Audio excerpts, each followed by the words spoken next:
साल 1942 का एक सामान्य दिन उत्तराखंड यानी तब के संयुक्त प्रदेश के जिला चमोली में त्रिशूल पर्वत शिखर के पास नंदा देवी नेशनल पार्क में एक ब्रिटिश फॉरेस्ट रेंजर अपनी नियमित ड्यूटी के दौरान गश्त कर रहा था। इस रेंजर का नाम था हरिकिशन मधवाल। उसे अचानक एक झील में बहुत से नर कंकाल दिखाई दिए। उसने तुरंत इसकी रिपोर्ट अपने डिपार्टमेंट को दिया।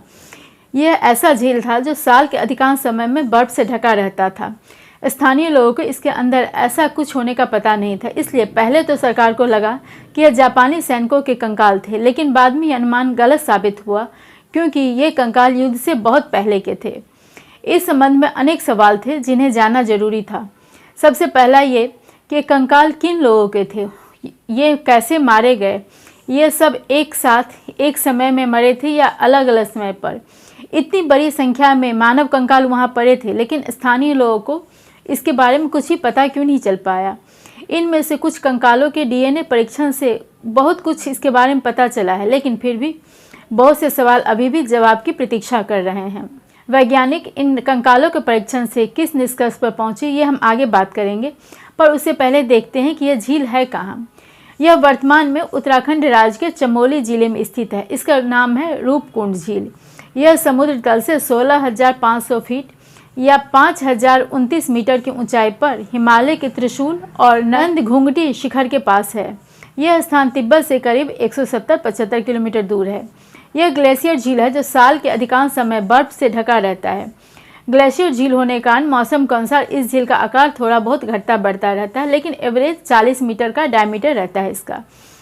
यहाँ आसपास आबादी नहीं है, पर नंदा देवी का जो पवित्र मंदिर है उसके पास ही है।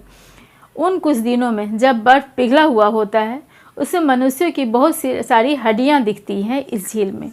अभी तक इससे 800 से ज़्यादा लोगों के कंकाल मिल चुके हैं। इन हड्डियों के कारण यह कंकालों का झील या स्केलेटन लेक के नाम से दुनिया भर में प्रसिद्ध हो गया है। इसे मिस्ट्री लेक यानी रहस्यमयी झील भी कहते हैं। साफ पानी के तल में इतने कंकालों का होना, इतने हड्डियों का होना एक भयावह रोमांचक दृश्य प्रस्तुत करता है। इसलिए वैज्ञानिकों और शोधकर्ताओं के अलावा आम सैलानियों के लिए भी यह अट्रैक्शन का पॉइंट बन गया है। इसमें से कुछ हड्डियों का 2019 में डीएनए सैंपलिंग और कार्बन डेटिंग किया गया। इससे जो पहली बात पता चली वह ये सभी एक समय में नहीं बल्कि अलग अलग समय में मारे गए हैं। यह समय अवधि करीब 1000 वर्षों तक हो सकती है, यानी कि ये सभी 800 ईस्वी से 1800 ईस्वी के बीच के 1000 वर्षों के दौरान मारे गए हैं। इसमें थोड़ा बहुत आगे पीछे हो सकता है। कम से कम 30 ऐसे ग्रुप का पता चला है जो अलग अलग समय में और अलग अलग कारणों से मरे थे। दूसरा, इन मरने वालों में सभी एक ही समुदाय या नस्ल के नहीं थे। इनमें चीन, कोरिया आदि साउथ एशियाई नहीं बल्कि यूरोप के लोग जैसे ग्रीस और क्रीट के लोग भी शामिल थे। 2019 में जिन 38 हड्डियों की जेनेटिक डिकोडिंग की गई थी उनमें 15 महिलाओं के पाए गए हैं। 2003 में नेशनल ज्योग्राफिक ने यहाँ से 30 कंकाल निकाला था। उनमें से कुछ में उस समय भी मांस के कुछ टुकड़े लगे हुए थे। शायद बर्फ के कारण यहाँ शवों के खराब होने की गति बहुत धीमी रही हो। इंसानी हड्डियों के अलावा इस झील से चमड़े के चप्पल, अंगूठी आदि सामान भी मिले हैं। एंथ्रोपोलॉजिकल सर्वे ऑफ इंडिया ने 1950 के दशक में कुछ हड्डियों को निकालकर देहरादून के अपने म्यूजियम में रखा। यह पाया गया कि ये हड्डियाँ 300 अलग अलग लोगों की थी। कुछ कंकालों की खोपड़ी टूटी हुई थी। इससे यह भी कहा जा सकता है कि इन्हें कहीं और मारकर वहाँ डाल दिया गया हो, पर इतने प्रतिकूल भौगोलिक स्थिति वाले स्थान पर कहीं दूर से शव लाकर रखना व्यवहारिक नहीं लगता है। फिर बर्फीली आंधी से भी यह फ्रैक्चर संभव है। इन वैज्ञानिक निष्कर्षों से कई पुरानी थियरी गलत साबित हो गई, जैसे ये 9वीं शताब्दी में तीर्थ यात्रा पर आने वाले एक भारतीय राजा, उसकी रानी और सेवकों के शव थे जो किसी बर्फबारी के दौरान दफन होकर यहीं मर गए। ये किसी प्राकृतिक हादसे के शिकार हुए थे। ये ऐसे भारतीय सैनिक हो सकते थे जो 1841 के तिब्बत पर चढ़ाई के लिए गए थे। यह कब्रगाह हो सकती थी इत्यादि। ये सभी बातें गलत साबित हुई क्योंकि अब यह प्रामाणिक रूप से कहा जा सकता है कि यह न तो एक समय मरे थे, न ही एक नस्ल के थे, और न ही एक कारण से मरे थे। अब चीन, कोरिया और ग्रीस से यहाँ दफनाने के लिए तो लोग आए नहीं होंगे। फिर यहाँ विदेशी लोगों का आना जाना भी नहीं था। इस रहस्यमय झील के रहस्यों को सुलझाने के लिए राष्ट्रीय और अंतर्राष्ट्रीय स्तर पर भी प्रयास हुए हैं। टूरिस्ट और रिसर्चर द्वारा बड़ी संख्या में यहाँ से हड्डियों को ले जाने का इनकी संख्या कम हो गई है और सरकार इस झील के संरक्षण का प्रयास कर रही है। 2004 में भारत और यूरोपीय वैज्ञानिकों के संयुक्त दल ने इस पर एक रिसर्च किया था। दुनिया भर के अन्य अनेक संस्थाओं ने भी इस पर रिसर्च किया है।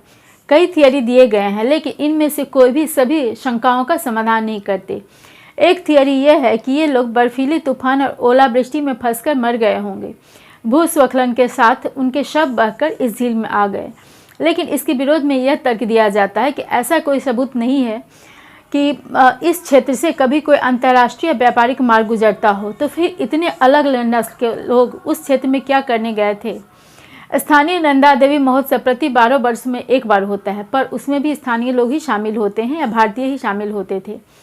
मैक्स प्लैंक इंस्टीट्यूट 2019 के अपने रिसर्च में इसी नतीजे पर पहुंचा कि यह अलग अलग नस्ल के लोग 1000 वर्ष के टाइम स्पैन के दौरान मारे गए थे। नेचर कम्युनिकेशन भी इसी नतीजे पर पहुंचा कि उस समय हिमालय क्षेत्र में भूमध्य सागर के आसपास के प्रवासी लोग उपस्थित थे।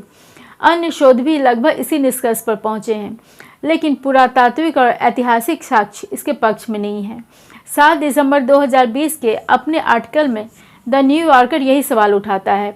Genetic analysis of human remains found in the Himalayas has raised baffling questions about who these people were and why they were there. यानी ये लोग कौन थे और वहाँ क्यों थे। स्पष्ट डीएनए और कार्बन डेटिंग जिस निष्कर्षों पर पहुंचते हैं, ऐतिहासिक तथ्य उससे सहमत नहीं है। यहाँ इस पॉइंट पर एक थियरी आती है जो इसका संबंध जोड़ता है कैलाश पर्वत और शंभाला के रहस्यों से। इसके अनुसार हिमालय के इस क्षेत्र में विदेशी नहीं आते थे, लेकिन कैलाश मानसरोवर और शंभाला के लिए बहुत से तीर्थयात्री, पर्वतारोही एवं शोधकर्ता विभिन्न देशों से आते थे। वहाँ के स्थानीय लोगों के अनुसार इनमें से बहुत से लोग गायब हो गए थे, जिनका कभी कुछ पता नहीं चल सका। ये संभव है कि ये वही लोग हो जो कैलाश और शंभाला के रहस्यों की या उनके रास्ते की खोज कर चुके, लेकिन शंभाला के लोग नहीं चाहते थे कि उनके अस्तित्व के बारे में बाहरी लोगों को पता चल सके, इसलिए उन्होंने उन्हें मार डाला हो। शंभाला के विषय में पिछले वीडियो में विस्तार से बताया गया है।